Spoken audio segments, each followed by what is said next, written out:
नमस्कार, आप देख रहे हैं मौसम तक चैनल। मैं हूं देवेंद्र त्रिपाठी। 22 नवंबर को पूरे भारत में कैसा रहेगा मौसम का मिजाज, आइए जानते हैं। नेशनल वेदर बुलेटिन में शुरुआत करेंगे हम मौसमी सिस्टमों की वर्तमान स्थिति से। इस समय अरब सागर में एक स्ट्रांग वेदर सिस्टम बना हुआ है जो कि भारत के तटों से धीरे धीरे दूर जा रहा है, लेकिन आप देख सकते हैं इसकी वजह से जो हवाएं भारत के अंदरूनी यानी ज़मीनी भागों पर आ रही हैं अभी भी उन हवाओं में नमी है और इन्हीं हवाओं के कारण यहाँ पर बादल लगातार बन रहे हैं। इधर बंगाल की खाड़ी से भी बादल लगातार दक्षिणी प्रायद्वीपीय भारत के कुछ हिस्सों पर अभी आ रहे हैं। हालांकि बहुत जो भारी बारिश का सिलसिला था वो खत्म हुआ है, लोगों को बड़ी राहत मिल गई है। साउथ पेनिनसुलर रीजन में उन भागों में विशेष तौर पर जहां पर बहुत अधिक वर्षा रिकॉर्ड की गई, साउथ कोस्टल आंध्र प्रदेश और नॉर्थ कोस्टल ओडिशा के तमिलनाडु के शहरों में।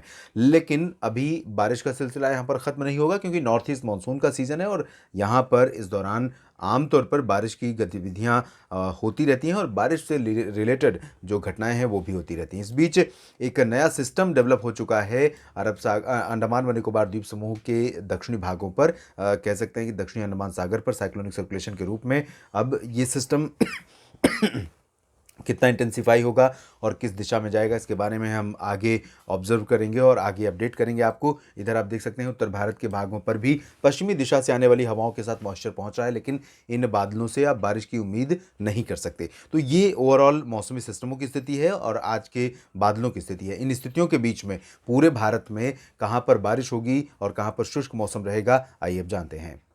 नॉर्थ ईस्ट मानसून इस समय होता है और इसके कारण अरब सागर और बंगाल की खाड़ी दोनों ही बहुत ही पॉजिटिव कंडीशन में होते हैं मौसमी सिस्टमों के डेवलप होने के, इसीलिए इसे साइक्लोन सीजन भी कहा जाता है अक्टूबर, नवंबर और दिसंबर के महीनों को। और इस दौरान जो सिस्टम बनते हैं उनसे दक्षिण भारत तो प्रभावित होता ही है, मध्य भारत के कई राज्यों पर बेमौसम की ज़बरदस्त बारिश का भी प्रभाव देखने को मिलता है। तो इस समय अगर हम देखें तो साउथ पेनिनसुलर रीजन के साथ साथ सेंट्रल इंडिया के भी कई राज्य, कई शहर प्रभावित हो रहे हैं और उसमें सबसे प्रमुख है महाराष्ट्र का क्षेत्र।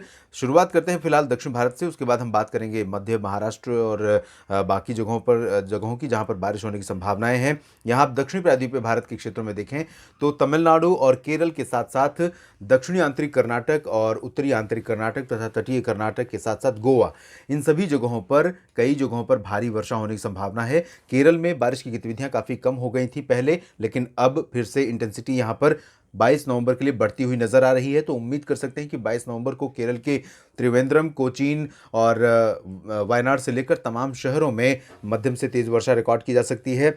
और साथ ही साथ अगर मैं बात करूं उत्तरी आंतरिक कर्नाटक और दक्षिणी आंतरिक कर्नाटक के शहरों की, तो दक्षिणी जो हिस्से हैं कर्नाटक के आंतरिक भागों के, इन भागों में कई शहरों में हसन, मैंगलुरु, मैसूरू से लेकर चित्रदुर्गा समेत इन सभी जगहों पर, साथ ही साथ मैंगलोर समेत जो कोस्टल सिटीज़ हैं इन भागों में कई जगहों पर मध्यम से भारी वर्षा हो सकती है। और इससे सटा जो उत्तरी आंतरिक हिस्सा है रायचूर और गडक का, इन शहरों में कई इलाके ऐसे हो सकते हैं जहाँ पर भारी वर्षा की संभावना है। बेल्लारी में भी भारी वर्षा हो सकती है। गोवा में भी कई जगहों पर तेज़ हवाएं चलने और बादलों की गर्जना यानी थंडरस्टॉर्म तथा लाइटनिंग के साथ, यानी जो कह सकते हैं कि थंडरस्टॉर्म और लाइटनिंग की गतिविधियां होती हैं, बिजली कड़कने की घटनाएं होती हैं, इन गतिविधियों के साथ तेज़ हवाओं के साथ यहाँ पर बारिश हो सकती है। तेलंगाना के भागों में और रायलसीमा के क्षेत्रों में अगर आप देखें तो यहाँ तेलंगाना में कुछ उत्तरी इलाके ऐसे हो सकते हैं जहाँ पर वर्षा की संभावना ज़्यादा रहेगी। शेष हैदराबाद और खम्मम समेत दक्षिणी भागों में और मध्य क्षेत्रों में फिलहाल बादल ज़रूर रहेंगे, मॉइस्चर वाली हवाएं चलती रहेंगी, यानी आर्द्रता यहाँ पर ज़्यादा रहेगी, रिलेटिव ह्यूमिडिटी, लेकिन बारिश की संभावना दक्षिणी हिस्सों में कम रहेगी। रायलसीमा में भी बारिश की संभावना कम है। उत्तरी तटीय आंध्र प्रदेश में कई जगहों पर वर्षा होने के आसार हैं। तमिलनाडु में चेन्नई और पुदुचेरी से लेकर दक्षिण के टिप तक फिलहाल हल्के से मध्यम वर्षा के आसार यहाँ पर है। वेल्लोर, मदुरई, तिरुचिरापल्ली, कोयम्बटूर और चेन्नई समेत इन सभी जगहों पर बारिश की जो संभावनाएं हैं वो निश्चित रूप से कह सकते हैं कि जो प्रॉबिलिटी है वो 80% से ज़्यादा है। तो बारिश होगी, इंटेंसिटी को लेकर थोड़ा सा वो कह सकते हैं बहुत स्ट्रेट फॉरवर्ड नहीं कहा जा सकता कि भारी होगी या हल्की होगी, लेकिन बारिश की यहाँ प्रॉबिलिटी रहेगी क्योंकि बादल बनने बाद और जो बारिश वाले बादल हैं उनके यहाँ पहुँचने की संभावनाएं निश्चित रूप से हैं। वेदर कंडीशंस, वेदर मॉडल्स को देखते हुए हम कह सकते हैं लक्षद्वीप और पुदुचेरी में भी वर्षा हो सकती है, लेकिन लक्षद्वीप के क्षेत्रों में फिलहाल जो पूर्वी इलाके हैं इन्हीं भागों में वर्षा होगी। रेस्ट पार्ट्स में यानी जो वेस्टर्न आइलैंड है या साउदर्न आइलैंड है, मिनिकॉय, अमिनी द्वीप, इन भागों में फिलहाल बहुत ज़्यादा बारिश होने की संभावना नहीं है। अब मध्य भारत की स्थिति अगर देखें तो यहाँ पर आप अंदाज़ा लगा सकते हैं, महाराष्ट्र और छत्तीसगढ़ के दक्षिणी भागों, साथ ही साथ दक्षिणी उड़ीसा के क्षेत्रों में कई जगहों पर ये पूरा का पूरा रीजन प्रभावित होगा। यहाँ पर अगर हम ओडिशा में देखें तो लगभग 75% एरिया पर बादल बारिश वाले आएंगे और बारिश यहाँ पर दे सकते हैं। दक्षिणी छत्तीसगढ़ में भी कई जगहों पर बारिश दे सकते हैं बादल।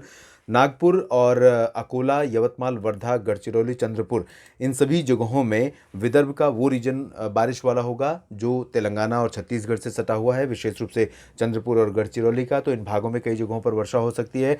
नागपुर और अकोला में, इन दक्षिणी उत्तरी भागों में फिलहाल बादल रहेंगे, बूंदाबांदी या लाइट रेन हो सकती है या मेनली ड्राई वेदर रहेगा। यहाँ पर बारिश की जो प्रोबेबिलिटी है इन उत्तरी बेल्ट में बहुत कम है। बहुत ज़्यादा मौसम प्रभावित नहीं करेगा यहाँ पर, लेकिन मराठवाड़ा और मध्य महाराष्ट्र के उत्तरी भागों में कई जगहों पर वर्षा होने के संकेत हैं। यहाँ पर पुणे से लेकर नासिक और अहमदनगर तक बारिश की संभावना है। ठाणे में बारिश हो सकती है, नवी मुंबई में बारिश हो सकती है, कल्याण और पालघर में भी कुछ स्थानों पर वर्षा हो सकती है। लेकिन जो मुंबई का कोस्टल पार्ट्स है, मतलब एक्सट्रीम कोस्टल रीजन है मुंबई और वेस्टर्न रीजन, अंधेरी से लेकर विरार से लेकर चर्चगेट तक का, इन सब भागों में फिलहाल बहुत ज़्यादा बारिश की संभावना नहीं है। लेकिन नवी मुंबई रीजन में और इसके एडजॉइनिंग कुर्ला, मुंब्रा, इन सभी जगहों पर वर्षा हो सकती है। रत्नागिरी और सिंधुदुर्ग समेत दक्षिणी हिस्सों में फिलहाल ज़्यादा वर्षा के संकेत नहीं है। अलीबाग में भी बारिश की संभावना बहुत कम है, लेकिन सांगली, सतारा, कोल्हापुर, शोलापुर में बारिश हो सकती है, लाइट और कहीं कहीं पर मॉडरेट रेन। जलगांव, नंदुरबार, धुले, इन भागों में भी मेनली ड्राई वेदर रहेगा, बादल रहेंगे, तो बूंदाबांदी या हल्की वर्षा की उम्मीद आप कर सकते हैं आइसोलेटेड प्लेसेस पर। इसी तरह की संभावना यहाँ पर हमें नवसारी और सूरत तक संभावित है। इन भागों में दादरा नगर हवेली, दमन दीव में भी बारिश हो सकती है। रेस्ट ऑफ गुजरात और सौराष्ट्र, कच्छ, इन सभी जगहों पर मेनली ड्राई वेदर रहेगा।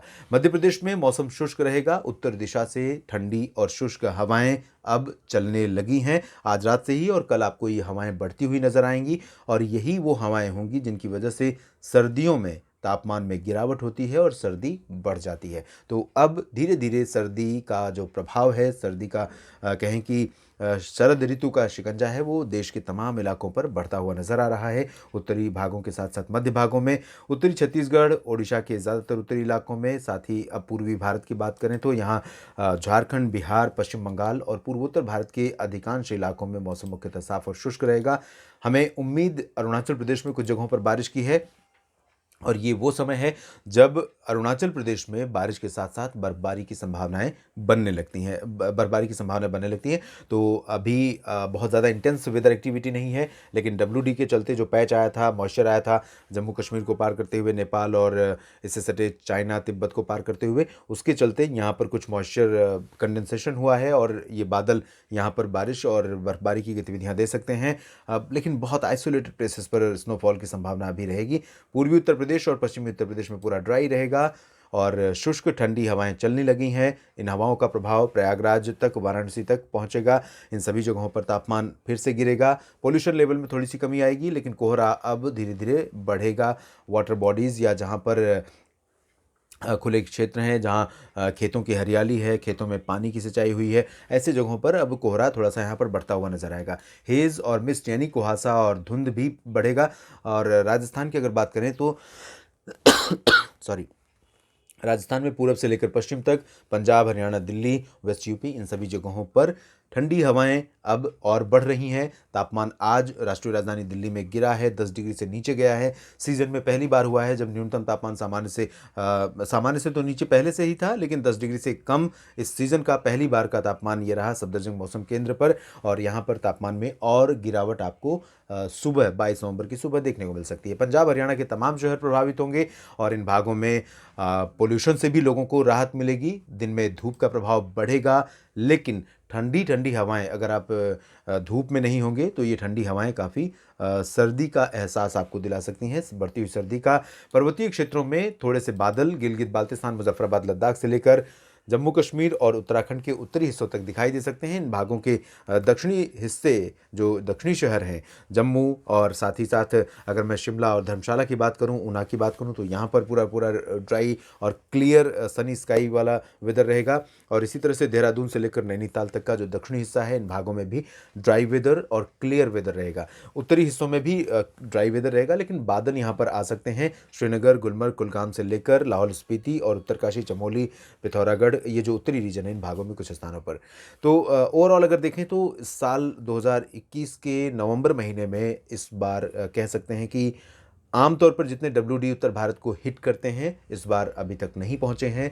और one of the driest month हो सकता है हाल के डिकेड्स में, हाल के दशक में उत्तर भारत के लिए, क्योंकि उत्तर भारत के पहाड़ों पर इस दौरान नवंबर महीने में काफ़ी ठीक ठाक बर्फबारी और बारिश तमाम शहरों में देखने को मिलती है। और यही वजह है कि लोकप्रिय जो हिल स्टेशन है, पॉपुलर हिल स्टेशन पर टूरिस्ट्स का बहुत लंबा जमावड़ा यहाँ पर शुरू हो जाता है। बहुत दिक्कतें भी होती है, लोगों को रास्ते बंद हो जाते हैं, घंटों घंटों लोग हाईवेज़ पर रुके रहते हैं, लेकिन कहीं ना कहीं उसमें इस बार कमी है। और जो लोग बर्फबारी का नज़ारा लेने के लिए जा रहे हैं या पहले से ही जा चुके हैं, उनको थोड़ा सा निराशा हाथ अभी लग सकती है। इंतज़ार कीजिए, मौसम का जो पूर्वानुमान है उसको आप देखते रहिए, अपडेट आपको मिलेगा। जब बर्फबारी होने की संभावनाएं होंगी, हम पहले से आपको बताएंगे, प्लान करिए अकॉर्डिंगली और उस हिसाब से जाइए। तो देश भर में मौसम कुछ इस तरह से रहने वाला है आने वाले समय में। आप बने रहिएगा मौसम तक चैनल के साथ, अपडेट मैं आपको लगातार करता रहूँगा मौसम में किसी भी तरह के होने वाले बदलाव से। धन्यवाद।